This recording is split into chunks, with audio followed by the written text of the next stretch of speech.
നമസ്കാരം, എൻ്റെ പേര് സുമിത. എല്ലാവർക്കും ആമീസ് ഫുഡ് കോർട്ടിലേക്ക് സ്വാഗതം. അപ്പം ഇന്ന് ഉണ്ടാക്കുന്നത് ഒരു കിഡിലൻ പരിപ്പ് പായസത്തിന്റെ റെസിപ്പിയാണ്. നമ്മൾ സദ്യക്ക് കിട്ടുന്ന ഒരു റിയൽ ടേസ്റ്റിൽ എങ്ങനെയാണ് പരിപ്പ് പായസം എങ്ങനെ വീട്ടിൽ ഈസി ആയിട്ട് ഉണ്ടാക്കുന്നതെന്ന് നോക്കാം. അപ്പം ഞാൻ പറയുന്ന ടിപ്സും ട്രിക്സും ഒക്കെ ഒന്ന് ഫോളോ ചെയ്തുണ്ടാക്കുകയാണെങ്കിൽ പെർഫെക്റ്റ് പായസം സദ്യ സ്റ്റൈലിൽ നമുക്ക് ഈസി ആയിട്ട് വീട്ടിൽ തന്നെ ഉണ്ടാക്കാൻ പറ്റും.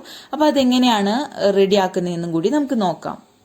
നമുക്ക് പായസം റെഡിയാക്കാൻ തുടങ്ങാം. ഞാനിവിടെ ചെറുപയർ പരിപ്പാണ് എടുത്തിരിക്കുന്നത്. നിങ്ങൾക്ക് ചെറുപയർ പരിപ്പിന് പകരമായിട്ട് കടലപ്പരിപ്പ് വെച്ചിട്ടും ഈ റെസിപ്പി ഫോളോ ചെയ്യാവുന്നതേ ഉള്ളൂ. അപ്പൊ ഞാനിത് അളന്ന് വെച്ചിരിക്കുന്നതാണ്. 1.5 കപ്പ് അളവില് ആണ് പരിപ്പ് എടുത്തിരിക്കുന്നത്. അതായത് ഈ ഒരു കപ്പിലാണ് ഞാൻ അളന്നെടുത്തിരിക്കുന്നത്. 240 ml കപ്പില് 1.5 കപ്പാണ് എടുത്തിരിക്കുന്നത്. അപ്പൊ നമുക്ക് ആദ്യം തന്നെ ഈ പരിപ്പ് ഒന്ന് വറുത്തെടുക്കണം. അപ്പൊ ഞാനത് ഒരു ഉരുളിയിലേക്ക് ഇട്ട് കൊടുത്തിട്ടുണ്ട്. ചൂട് കട്ടിയുള്ള ഒരു പാത്രം തന്നെ എടുക്കാൻ ശ്രദ്ധിക്കാം. ഞാനൊരു ഉരുളിയാണ് എടുത്തിരിക്കുന്നത്.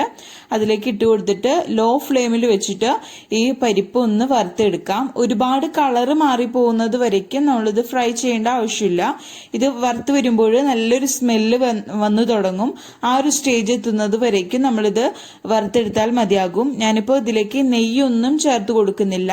ഇത് വറുത്തതിന് ശേഷം ഒന്ന് കഴുകിയെടുക്കാനുള്ളതാണ്, അതുകൊണ്ടാണ്. അപ്പൊ നല്ല പോലെ വറുത്ത് വരട്ടെ. ഇപ്പോൾ നമ്മുടെ പരിപ്പ് നല്ല പോലെ വറുത്ത് കിട്ടിയിട്ടുണ്ട്. നല്ലൊരു സ്മെല്ലാണ് ഇപ്പോൾ. കണ്ടില്ലേ, ഈ ഒരു സ്റ്റേജ് എത്തുമ്പോൾ നമുക്ക് ഫ്ലെയിം ഓഫ് ചെയ്യാം. ഹൈ ഫ്ലെയിമിൽ ഇട്ടിട്ട് ഒരിക്കലും ചെയ്യരുത്, പെട്ടെന്ന് പരിപ്പ് കരിഞ്ഞു പോവും. അതുകൊണ്ടാണ് പറഞ്ഞത്. ഇനി ഇത് നമുക്കൊന്ന് വാഷ് ചെയ്തിട്ട് കൊണ്ടുവരാം. ഇപ്പോൾ പരിപ്പ് ഞാൻ നല്ല പോലെ വാഷ് ചെയ്ത് കൊണ്ടുവന്നിട്ടുണ്ട്. അത് ഞാൻ ഉരുളിയിലേക്ക് ഇട്ട് കൊടുത്തിട്ടുണ്ട്.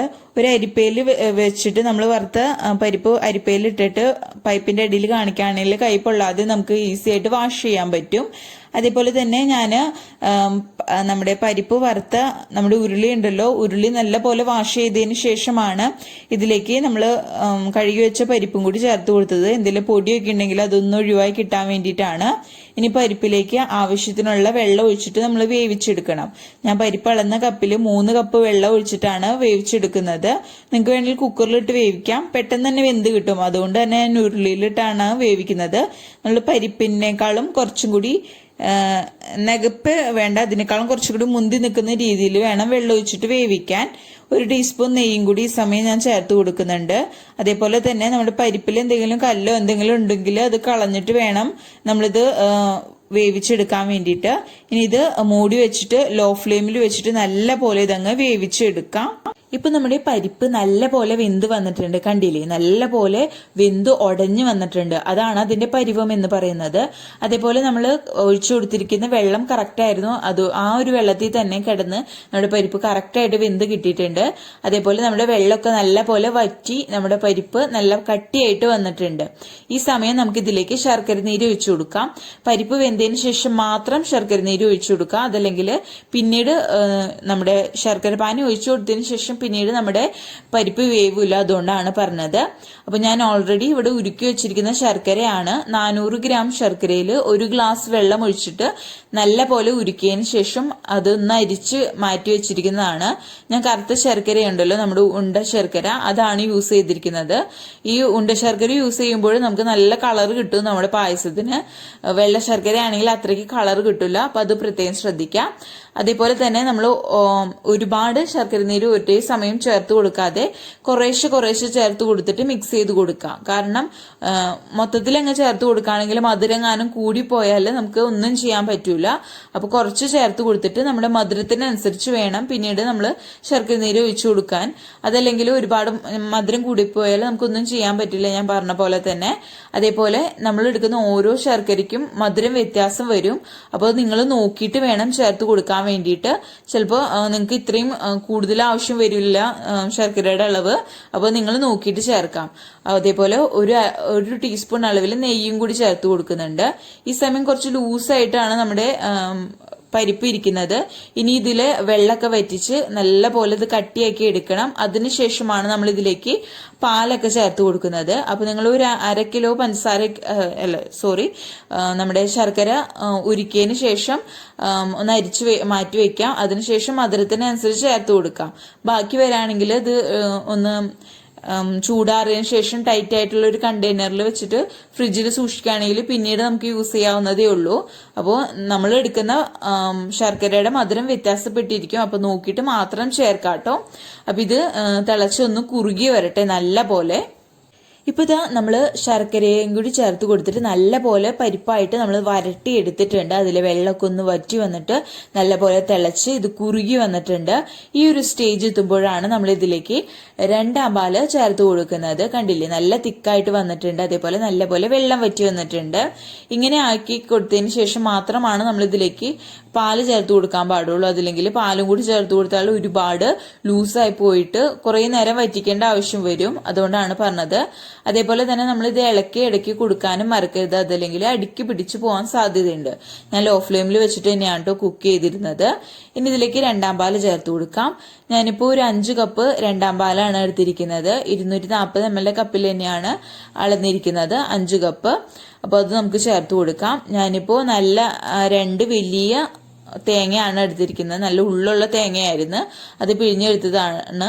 1 പാലും 2 പാലും പിഴിഞ്ഞ് മാറ്റി വെച്ചിരുന്നതാണ്. അതിൽ 2 പാല് നമ്മളിപ്പോ ചേർത്തു. അപ്പോ ഇനി ചെറിയ തേങ്ങയാണ് എടുക്കുന്നതെങ്കിൽ 3 തേങ്ങ എടുക്കാട്ടോ നിങ്ങള്. അപ്പൊ ഇത് നല്ല പോലെ ഇങ്ങനെ മിക്സ് ആക്കി കൊടുക്കാം. അതിനുശേഷം ഇത് നല്ല പോലെ നമുക്ക് എന്തോരം തിക്നെസ്സിലാണ് വേണ്ടത് അതിനനുസരിച്ച് നമ്മളിത് കുറുക്കിയെടുക്കണം. അപ്പോൾ ഒരു മീഡിയം ടു ലോ ഫ്ലെയിമിൽ വെച്ചിട്ട് തന്നെ ഇത് കുക്ക് ചെയ്തെടുക്കാം. അപ്പോൾ ഇത് ഇടയ്ക്കൊന്ന് ഇളക്കി കൊടുക്കാനും മറക്കരുത്. ഞാൻ പറഞ്ഞ പോലെ തന്നെ ഇത് ഇളക്കി കൊടുത്തില്ലെങ്കിൽ അടുക്കി പിടിച്ചു പോകാൻ സാധ്യതയുണ്ട്. അതേപോലെ നമ്മൾ ഇത് ഒന്ന് കുറുകി വരുമ്പോൾ നമ്മൾ മധുരം നോക്കാം. കുറവുണ്ടെങ്കിൽ നമ്മൾ മാറ്റി വെച്ചിരിക്കുന്ന ബാക്കി ശർക്കര ഉണ്ടല്ലോ, മധുരത്തിനനുസരിച്ച് നമുക്ക് ചേർത്ത് കൊടുക്കാം. അപ്പൊ ഇത് നല്ല പോലെ കുറുകി നല്ല പോലെ ഒന്ന് തിക്കായിട്ട് വരട്ടെ. അപ്പൊ ഇടയ്ക്ക് ഇളക്കി കൊടുക്കാനും മറക്കരുത്. നമ്മൾ 2 പാല് ചേർത്തിട്ട് നല്ല പോലെ പായസം ഒന്ന് തിളപ്പിച്ചെടുത്തിട്ടുണ്ട്. കണ്ടില്ല, അതിന്റെ മുകളിൽ പത പോലെയൊക്കെ വന്നിട്ടുണ്ട്. ഈ സമയം ഞാൻ ടേസ്റ്റ് ചെയ്ത് നോക്കിയപ്പോൾ മധുരം കുറവ് പോലെ തോന്നി. അപ്പൊ ഞാൻ മാറ്റി വെച്ചിരുന്ന ബാക്കി എല്ലാ ശർക്കരയും കൂടി ഒന്ന് ഒഴിച്ചു കൊടുത്തിട്ടുണ്ട്. അപ്പൊ 400 ഗ്രാം ശർക്കര മൊത്തത്തിൽ അങ്ങ് ഒഴിച്ചു കൊടുത്തിട്ടുണ്ട്. ഇനി നല്ല പോലെ ഇതങ്ങ് മിക്സ് ചെയ്തിട്ട് നമ്മുടെ ഒരു മീഡിയം ടു ലോ ഫ്ലെയിമിൽ വെച്ചിട്ട് നല്ല പോലെ ഇതിൽ വെള്ളമൊക്കെ വറ്റിച്ച് നല്ല പോലെ ഒന്ന് തിക്കാക്കി എടുക്കാം. അപ്പൊ മധുരം ഓരോരുത്തർ വ്യത്യാസപ്പെട്ടിരിക്കും. അപ്പൊ അത് നിങ്ങൾ നോക്കിയിട്ട് തന്നെ ചേർത്ത് കൊടുക്കാട്ടോ. 2 പാൽ ഒഴിച്ചിട്ട് നമ്മൾ തിക്കാവാനൊന്ന് വെച്ചിട്ടുണ്ട്. ഇനി ഇതിലേക്ക് ഒരു സീക്രട്ട് ഇൻഗ്രീഡിയന്റ് കൂടി നമുക്ക് ചേർത്ത് കൊടുക്കാം. നമ്മൾ സദ്യക്ക് കിട്ടുന്ന ഒരു റിയൽ ടേസ്റ്റ് കിട്ടാൻ വേണ്ടിയിട്ടാണ്. വേറെ ഒന്നുമല്ല, കദളിപ്പഴമാണ് യൂസ് ചെയ്യുന്നത്. ഇനി ഇത് നിങ്ങൾക്ക് താല്പര്യമില്ലെങ്കിൽ സ്കിപ്പ് ചെയ്യാവുന്നതേ ഉള്ളൂ. അപ്പൊ 2 കദളിപ്പഴമാണ് എടുത്തിരിക്കുന്നത്. അതൊരു മിക്സിയുടെ ജാറിലേക്ക് നമുക്ക് ഒടിച്ചിട്ട് കൊടുക്കാം. അപ്പോൾ നമ്മൾ ഇങ്ങനെ അടിച്ച് നമ്മുടെ പായസത്തിലേക്ക് ചേർക്കുമ്പോൾ നല്ലൊരു ടേസ്റ്റ് ആയിരിക്കും. അതേപോലെ ഒരു നല്ലൊരു തിക്നെസ്സും നമ്മുടെ പായസത്തിന് കിട്ടും. ഇനി ഇതിലേക്ക് 1 ടീസ്പൂൺ പഞ്ചസാരയും കൂടി ചേർത്തിട്ട് വെള്ളം ചേർക്കാതെ ഇത് നല്ല പോലെ അരച്ചു കൊണ്ടുവരാം. അപ്പോൾ പഴം ഞാൻ നല്ല പോലെ അരച്ചു കൊണ്ടുവന്നിട്ടുണ്ട്. കദളിപ്പഴം തന്നെ എടുക്കാൻ ശ്രദ്ധിക്കുക, അതല്ലെങ്കിൽ നിങ്ങൾക്ക് ഇത് സ്കിപ്പ് ചെയ്യാവുന്നതേ ഉള്ളൂ. അപ്പൊ ഇത് ഒരു സൈഡിലേക്ക് നമുക്ക് മാറ്റി വെക്കാം. ഇനി നമ്മുടെ പായസത്തിലേക്ക് വേണ്ടിയിട്ട് ഒരു 1.5 കപ്പ് നല്ല തിക്കായിട്ടുള്ള തേങ്ങാപ്പാൽ എടുത്ത് വെച്ചിട്ടുണ്ട്. അപ്പൊ അതിലേക്ക് നമ്മള് സ്പൈസസ് ഒക്കെ ചേർക്കാനുള്ളതൊന്ന് മിക്സ് ആക്കി വെക്കുകയാണെങ്കിൽ, അതല്ലെങ്കിൽ നേരിട്ട് നമ്മുടെ പായസത്തിലേക്ക് ചേർത്ത് കൊടുക്കുകയാണെങ്കിൽ ചിലപ്പോൾ കട്ട പിടിച്ച് പോകാൻ സാധ്യതയുണ്ട്. അപ്പൊ നമുക്ക് ശരിക്കും മിക്സ് ആക്കി എടുക്കാൻ പറ്റില്ല. അപ്പൊ ആദ്യം തന്നെ ഇങ്ങനെ പാലിൽ മിക്സ് ആക്കി എടുക്കുകയാണെങ്കിൽ എളുപ്പത്തിൽ നമുക്ക് ധൃതി പിടിക്കാതെ അവസാനം ഒഴിച്ചു കൊടുത്താൽ മതിയാകും. അപ്പോൾ ഒരു 1/2 ടീസ്പൂൺ അളവിൽ ചുക്ക്, 1/2 ടീസ്പൂൺ നല്ല ജീരകം പൊടിച്ചത്, അതേപോലെ തന്നെ 1 ടീസ്പൂൺ അളവിൽ പഞ്ചസാര കൂട്ടി പൊടിച്ച ഏലക്കായും കൂടി ചേർത്ത് കൊടുത്തിട്ടുണ്ട്. അപ്പോൾ നമ്മൾ ഈ സ്പൈസസിന്റെ അളവൊക്കെ നിങ്ങളുടെ ടേസ്റ്റിനനുസരിച്ച് കൂട്ടുകയും കുറയ്ക്കുകയും ഒക്കെ ചെയ്യാം കേട്ടോ. അപ്പോൾ നിങ്ങൾക്ക് ചുക്ക് കൂടുതൽ ഇഷ്ടമാണെങ്കിൽ അതിനനുസരിച്ച് കൂട്ടുകയും കുറയ്ക്കുകയും ഒക്കെ ചെയ്ത് കൊടുക്കാം. അത് നിങ്ങളുടെ ഇഷ്ടമാണ്. ഇത് നമ്മൾ അവസാനമാണ് ചേർത്ത് കൊടുക്കുന്നത്. അപ്പൊ ഇത് നല്ല പോലെ മിക്സ് ആക്കിയിട്ട് നമുക്കൊരു സൈഡിലേക്ക് മാറ്റി വെക്കാം. ഇപ്പൊ ഇതാ നമ്മുടെ പായസം നോക്കിയാൽ തന്നെ കാണാം, ഒന്ന് തിക്കായിട്ട് വന്നിട്ടുണ്ട്, നല്ല പോലെ ഒന്ന് തിളച്ചിട്ട്. അതേപോലെ തന്നെ നമ്മൾ നേരത്തെ നോക്കിയപ്പോൾ തന്നെ കണ്ടില്ലേ, നല്ല പതഞ്ഞ് ഒരു വെള്ള കളറിൽ പതഞ്ഞ് മുകളിൽ നിന്നിരുന്നതാണ്. അതൊക്കെ ഒന്ന് മാറിയിട്ട് നല്ലൊരു കളറിൽ നമ്മുടെ പായസം കിട്ടിയിട്ടുണ്ട്. അപ്പോൾ നല്ലപോലെ ഒന്ന് തിക്കായിട്ട് വരുമ്പോൾ ആ കളറൊക്കെ ചേഞ്ച് ചെയ്തിട്ട് നല്ലൊരു കളറിൽ തന്നെ നമ്മുടെ പായസം കിട്ടും. അപ്പോൾ ഇത് പെർഫെക്റ്റ് പരുവാണ്. ഈ സമയത്ത് നമ്മൾ അടിച്ചു വെച്ചിരിക്കുന്ന നമ്മുടെ പഴം കൂടി ചേർത്ത് കൊടുക്കാം. പഴം കൂടി ചേർത്ത് കൊടുക്കുമ്പോൾ കുറച്ചും കൂടി തിക്കായിട്ട് വരും. ഇപ്പൊ ഞാൻ മധുരം നോക്കിയപ്പോൾ കറക്റ്റ് ആയിട്ട് വന്നിട്ടുണ്ട്. നമ്മുടെ 1 പാലും കൂടി ഒഴിക്കുമ്പോൾ കറക്റ്റ് ആയിട്ട് തന്നെ വരും. അപ്പോൾ നിങ്ങൾ നിങ്ങൾ നമ്മുടെ ശർക്കര നീര് പ്രത്യേകം ശ്രദ്ധിക്കേണ്ട കാര്യം ഞാൻ എടുത്തു പറയുന്നതാണ്. മധുരം നോക്കിയിട്ട് തന്നെ ചേർത്ത് കൊടുക്കാം. കൂടിപ്പോയാലും നമുക്കൊന്നും ചെയ്യാൻ പറ്റത്തില്ല. അത് പ്രത്യേകം ശ്രദ്ധിക്കാം. ഞാൻ എടുത്ത് പറയാണ്. ഇനി ഇതിലേക്ക് നമുക്ക് പഴം കൂടി ചേർത്ത് കൊടുക്കാം. അപ്പൊ നമ്മൾ പായസം കുറച്ച് ലൂസുള്ള പരുവത്തിൽ തന്നെ ഫ്ലെയിം ഓഫ് ചെയ്യാൻ ശ്രദ്ധിക്കുക. കാരണം ഇത് ഇരിക്കും തോറും ഒന്നും കൂടി കുറുകി വരത്തേ ഉള്ളൂ. അപ്പൊ അത് പ്രത്യേകം ശ്രദ്ധിക്കാം. അപ്പൊ നമ്മൾ അടിച്ചു വെച്ചിരിക്കുന്ന പഴം ഇതിലേക്ക് ചേർത്ത് കൊടുക്കാം. അപ്പൊ കദളിപ്പഴം തന്നെ ചേർക്കാൻ ശ്രദ്ധിക്കുക. മറ്റൊരു പഴം ചേർത്താൽ നമ്മൾ ഉദ്ദേശിക്കുന്ന ടേസ്റ്റ് കിട്ടില്ല. അത് പ്രത്യേകം ശ്രദ്ധിക്കുക. ഇനി വേറെ പഴം ഇല്ലെങ്കിൽ നമ്മൾ ഞാൻ പറഞ്ഞ പോലെ ഈ സ്റ്റെപ്പ് സ്കിപ്പ് ചെയ്യാവുന്നതേ ഉള്ളൂ. അപ്പൊ കദളിപ്പഴം തന്നെ ചേർക്കാം. എന്നാലാണ് റിയൽ ടേസ്റ്റിൽ സദ്യ സ്റ്റൈലുള്ള പായസം നമുക്ക് റെഡിയാക്കി കിട്ടുള്ളൂ. അപ്പൊ പഴം നമ്മൾ ചേർത്ത് കൊടുത്തപ്പോൾ ഇങ്ങനെ മുകളിൽ ഇങ്ങനെ പൊന്തി കിടക്കുന്നത് കാണാം.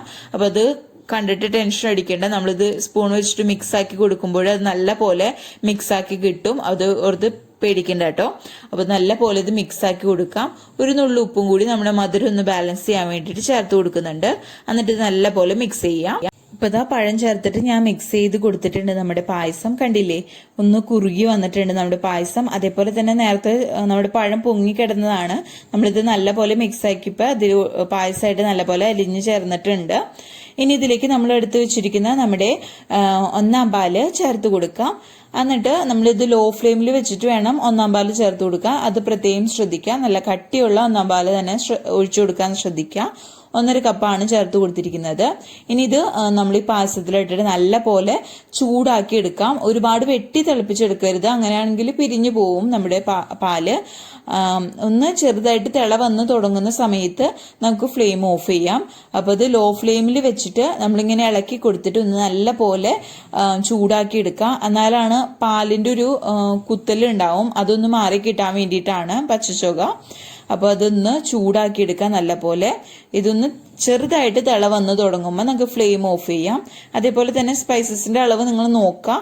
അപ്പോൾ കുറവുണ്ടെങ്കിൽ നമുക്ക് കുറച്ചും കൂടി ചേർത്ത് കൊടുക്കാം കേട്ടോ. അപ്പൊ ഇതൊന്ന് നല്ല പോലെ ഒന്ന് ചെറുതായിട്ടൊന്ന് തിളച്ചു വരട്ടെ. ഇപ്പതാ നമ്മുടെ പായസം ഒന്ന് ചൂടായിട്ട് ചെറുതായിട്ട് നോക്കിയാൽ തന്നെ കാണാം തിള വന്ന് തുടങ്ങിയിട്ടുണ്ട്.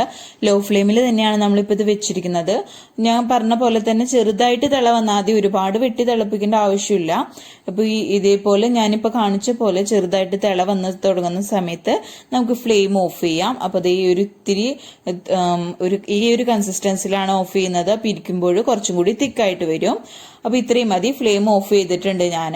ഇനി ഇതിലേക്ക് നമുക്ക് കശുവണ്ടി പരിപ്പും തേങ്ങാക്കൊത്തും ഒക്കെ ഒന്ന് നെയ്യിൽ വറുത്തിട്ട് ഇതിലേക്ക് ചേർത്ത് കൊടുക്കാം.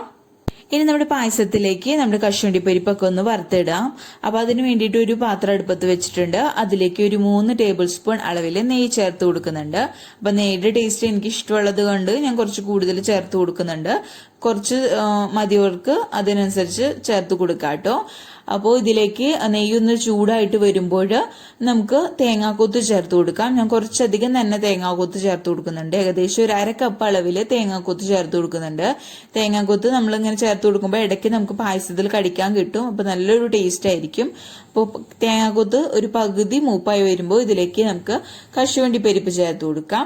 ഞാനിപ്പോൾ ഒരു 15 കശുവണ്ടി പരിപ്പാണ് ചേർത്ത് കൊടുത്തിരിക്കുന്നത്. നട്ട്സിന്റെ അളവൊക്കെ നിങ്ങളുടെ ടേസ്റ്റിനനുസരിച്ച് കൂട്ടുകയും കുറയ്ക്കുകയും ചെയ്യാം, കുഴപ്പമില്ല. നിങ്ങൾക്ക് വേണമെങ്കിൽ കിസ്മിസ് ചേർത്ത് കൊടുക്കാം. ഞാൻ പരിപ്പ് പായസത്തിൽ സ്വതവേ കിസ്മിസ് ചേർത്ത് കൊടുക്കാറില്ല. താല്പര്യമുള്ളവരാണെങ്കിൽ നിങ്ങൾക്ക് ചേർത്ത് കൊടുക്കാട്ടോ, കുഴപ്പമൊന്നുമില്ല.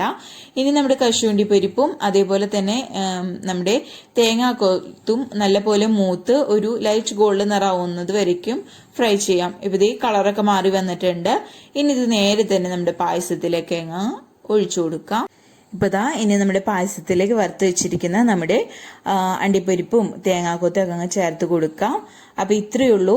എന്നിട്ട് ഒന്ന് നല്ല പോലെ മിക്സ് ആക്കി കൊടുക്കുക. നമ്മുടെ സ്വാദിഷ്ടമായ സദ്യ സ്റ്റൈലുള്ള പരിപ്പ് പായസം ഇവിടെ റെഡി ആയിട്ടുണ്ട്. അപ്പൊ സദ്യക്ക് കിട്ടുന്ന ആ ഒരു റിയൽ ടേസ്റ്റിൽ തന്നെയാണ് ഈ പായസം ഉണ്ടാക്കിയിരിക്കുന്നത്. അപ്പൊ നിങ്ങൾക്ക് വീഡിയോ ഇഷ്ടപ്പെട്ടെന്ന് വിചാരിക്കുന്നു. അപ്പൊ നിങ്ങളൊന്ന് ട്രൈ ചെയ്ത് നോക്കുക. എന്നിട്ട് അഭിപ്രായമൊക്കെ താഴെ കമന്റ് ബോക്സിൽ അറിയിക്കുക. അപ്പോൾ വീഡിയോ ഇഷ്ടപ്പെട്ടാൽ ലൈക്ക് ചെയ്യുക. അതേപോലെ ഫ്രണ്ട്സും റിലേറ്റീവ്സും റിലേറ്റീവ്സും ഒക്കെ ആയിട്ട് വീഡിയോ ഷെയർ ചെയ്യാനും മറക്കരുത്. അപ്പോൾ നമ്മുടെ കിഡിലൻ പായസത്തിന്റെ റെസിപ്പി എല്ലാവർക്കും ഇഷ്ടപ്പെട്ടെന്ന് വിചാരിക്കുന്നു. വീഡിയോ ആദ്യമായിട്ട് കാണുന്നവരാരെങ്കിലും ഉണ്ടെങ്കിൽ ചാനൽ സബ്സ്ക്രൈബ് ചെയ്യാനും മറക്കരുത്. അപ്പോൾ ഞാൻ ടേസ്റ്റ് ഒക്കെ നോക്കിയിരുന്നു, മധുരമൊക്കെ കറക്റ്റ് ആയിട്ട് വന്നിട്ടുണ്ട്. അതേപോലെ മധുരവും ആ ഒരു കളറും ആ ഒരു തിക്നെസ്സും ഒക്കെ കറക്റ്റ് ആയിട്ട് വന്നിട്ടുണ്ട്. പെർഫെക്റ്റ് ആയിട്ട് നമ്മുടെ പായസം റെഡി ആയിട്ടുണ്ട് കേട്ടോ. അപ്പോൾ നിങ്ങൾ ട്രൈ ചെയ്ത് നോക്കാം. അപ്പോൾ അടുത്ത കിഡിലൻ വിഭവമായിട്ട് വരുന്നത് വരയ്ക്കും ബൈ. Thank you.